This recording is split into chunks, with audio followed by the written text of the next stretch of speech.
set. Okay, have a go.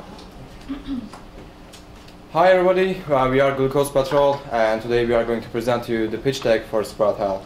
Sprout Health's co-founders are Aaron Horowitz, the Chief Executive Officer, and Hannah Chang, Chief Creative Officer. They have both graduated from Northwestern University and they're on the board of Design for America. We would like to start our presentation by stating that we are not supporting the idea of moving into the general educational field because we believe that this field is oversaturated with similar products and big players such as VTech, Leapfrog, and Mattel. We believe that Sprout Health should go to areas with higher opportunities and less competition. So the initial market that Sprout Health is going to target is the type 1 diabetes market, which consists of the children diagnosed with type 1 diabetes between the ages of 3 and 7. Currently, there are 75,000 children who are diagnosed with this disease, and each year 15,000 more children are diagnosed with this disease. Sprout Health is going to target this market with their product, Jerry the Bear, which is a high-technology, interactive educational bear, which will help the children diagnosed with this disease get the necessary skills to cope with their business in a better way. And another thing about this market is that there is no direct competition for Sprout Health in this market. So we believe that this is a good initial market to go in. There is profit to be made, but we don't think that Sprout Health can achieve a long-term successful business with this market. As you can see from our five-year financial projections, although we have positive revenue, we are still having a flatline business, and this is mainly due to the small scale of the market. So we are saying that Sprout Health should go to a larger market after doing the type 1 diabetes. In order to address the need for a larger market, Sprout Health will move into the divorce market in year 3. The divorce market is much larger, with 2.6 million divorces happening every year in the United States alone. 50% of children who are born to married couples experience a divorce by the time that they reach the age of 18. 1 out of 5 of these children experience a serious emotional, behavioral, or learning disorder due to their parents breaking up. The statistical outlay is that children who face a divorce in their lifetime have serious issues later on in life. They are more likely to develop drug issues, have a hard time in school, have trouble paying attention, are more likely to lack confidence, and have aggressive behaviors. Now place yourself as a parent of one of these children. When you're so stressed out about your own divorce, the last thing you're thinking about is, what am I going to do for my child to make sure that they're okay? There should be a product out there for these children to have to support them throughout this detrimental and horrible time in their lives. I'd like you all to meet Maddie. Maddie's parents divorced when she was just 5 years old. And though the house has been a lot quieter with less fighting, Maddie has had some difficulty adjusting to having 2 homes, only seeing her father on the weekends, and her mother's new boyfriend. Maddie really believes that if she works hard at being a really good girl, that her parents might actually get back together. After seeing her struggle for months with the difficulties of this divorce, Maddie's uncle decided to buy her a few books about divorce that he found online, and they were helpful to a point, but Maddie had a lot of questions that she didn't feel comfortable asking her parents for fear that they would get as upset with her as they were with each other. Now I'd like you to meet Bethany. Bethany and her husband separated about 2 years ago, and they're still going through the divorce process. Though they make a huge effort to keep the divorce process separate from their 2 sons, Finn and Quinn, it really has impacted them. Both of the boys have shown increased aggression, and Finn is showing some deficits in his schooling.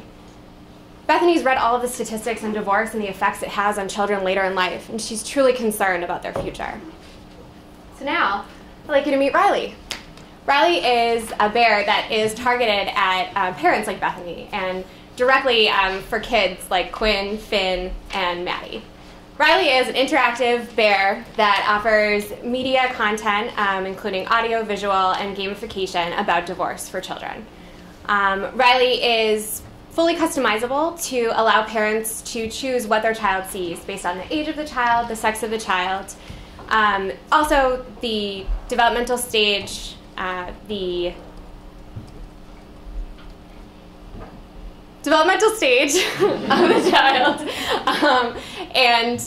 Riley has been very helpful for children just like Maddie, because Maddie had someone to talk to when she needed to explain to her friends why she lived at a different house on the weekends. And what she wanted was her whole family together on Christmas, and Riley was someone she could turn to. Riley was also there to tell her that no matter what, the divorce had nothing to do with her. Riley was also there for Quinn and Finn. Their aggression has decreased dramatically, and Finn's already doing better in school. You know, Bethany and her husband didn't agree on a lot for the past 2 years, but Riley was a very easy decision for them. So for our go-to-market strategy, the first thing we have to acknowledge is the competitors. And realistically, although there's a few books and resources out there, they're directly geared towards parents and not really geared towards children. The ones that aren't there aren't really interactive at all. So for our sales strategy, we're going to focus on online sales, an e-commerce site through Sproutel.com, as well as selling through Amazon. Now, selling through Amazon, it's a $40 per month fee, as well as 50% referrals on the each bear sold. And that referral cost covers advertising and through Amazon and whatever other venues they want to advertise through.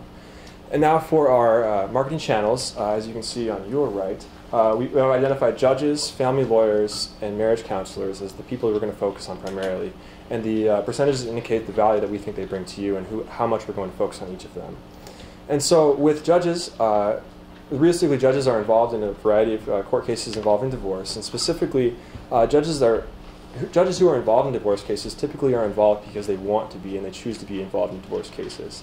Those people have a heart for it, and they particularly want to see the families turn out well, and especially the children be in the right situations.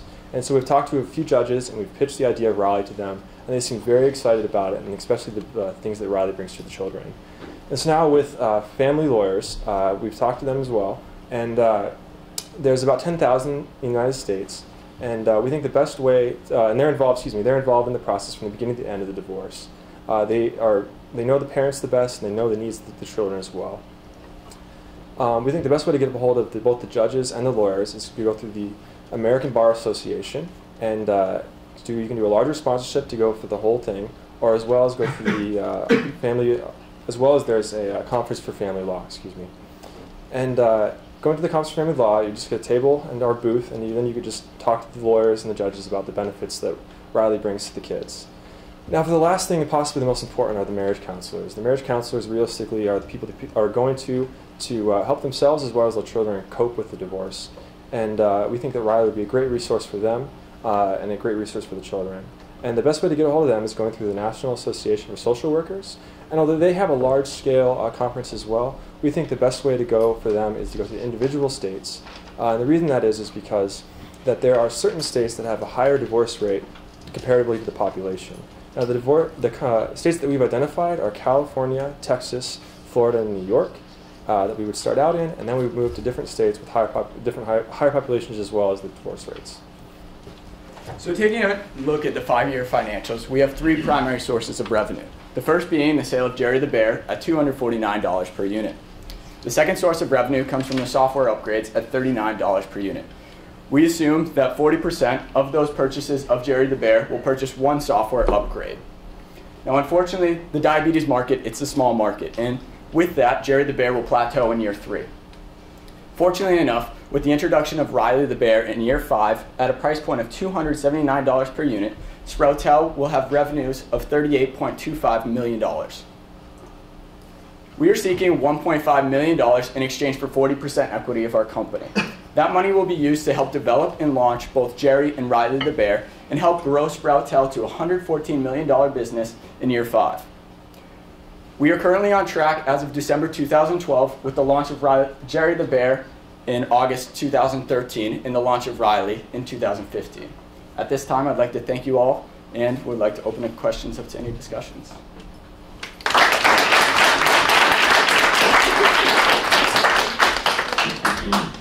So of the 2.6 million divorces per year, Yep.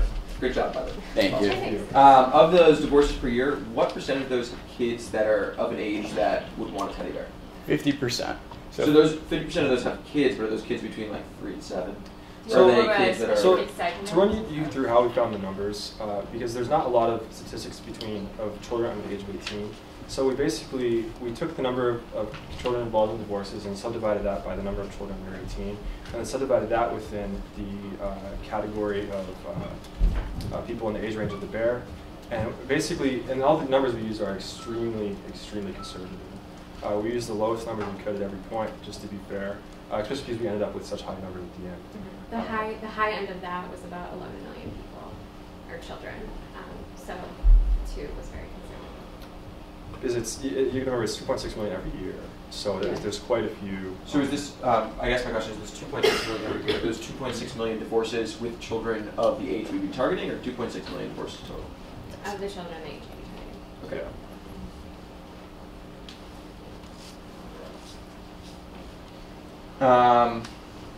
And then I was a little unclear about how judges and lawyers would be involved in marketing, because they're not people I think that you would typically try to sell through. Yeah, so we spoke to judges, and my uncle's a judge, and so I just went to him with this idea. And basically, the judges who are involved in these cases, and he's a prime example, he does divorce cases a lot because he primarily just wants to see the kids be in a good situation. And what he told me is that they have a variety of resources that they offer the parents for the children. And basically, you can't force them to do anything, but you suggest these things to them. And he said depending on the validity and how much success he sees from these programs, he kind of suggests them at a variety of orders. And so from what I told him about Jerry, he was extremely excited about it. He thought it would be a great product. And especially from, they get a lot of their input from the social workers on what these kids need and what the best things are. And so it all works together in the sense of that. But, a judge is the person that, people see these people with authority. They see them as, the judges are there every day dealing with these cases. They know how this works. And so, coming from a judge is really important. And they're realistically, as far as getting in contact with them, there's a very small number of them. And also, as you saw, it's the least influential sector. But we still thought it was valid to go to them because they're making these suggestions to the families. And also just to go off that too, family law judges will go to the conference in 2014 for the ABA. That's the one in Anchorage, Alaska? Yes. That one is, all judges are lawyers, they have to be. So a lot of these judges who are family law judges will attend these events, along with quite a number of family law judges. Gotcha. Lawyers, excuse me. Cool. I have a question about the revenue, sales revenue model. So the units that you have increased from 2013 to 14 is 500 increase. The next year is 1,750, and it drops down to 750, and it jumps back to 1,000. Can you give me more? I'm sorry, I wasn't following you. With Jerry is what you're speaking? With Jerry, it's a 500 increase from 2013, 1,750 the next year, 750 the next year, and then 1,000. So right. What's your logic behind that? We thought that Jerry was a product that would get a lot of press at the beginning and kind of take a roll. Like he was going to pop and then kind of roll. We didn't see Jerry continuing on that path. We thought once Jerry hits a point, it's going to kind of start to slow down. But you think with the initial launch, with that momentum, you can increase sales like 4 times more of that. But don't you think dropping down to a 750 increase from 1,750 is a little bit too conservative? I don't personally, but sorry. I was just curious. Yeah, no, absolutely. Yeah. Well, just in general, because I think you guys don't have real experience with launching a real product yet, or at least most of you don't. It usually is, you have your launch year, and then if you're putting effort behind it, you should be seeing growth unless your product is tanking, and particularly in a small market where people are talking to one another and influencing one another. I think Hannah makes a good point that you would hope that there would be maybe not meteoric rise, right, but a steady increase, especially with more effort and more people spreading the word. So I think that's a fair point. Absolutely. But I thought your presentation had, even with even the executive summary that you provided, there's a lot of data and a lot of ability to what kind of research that you guys done to prove their point. So I thought it was a really compelling presentation. That divorce case, so it was really good. Thank you very much, Thank guys. you.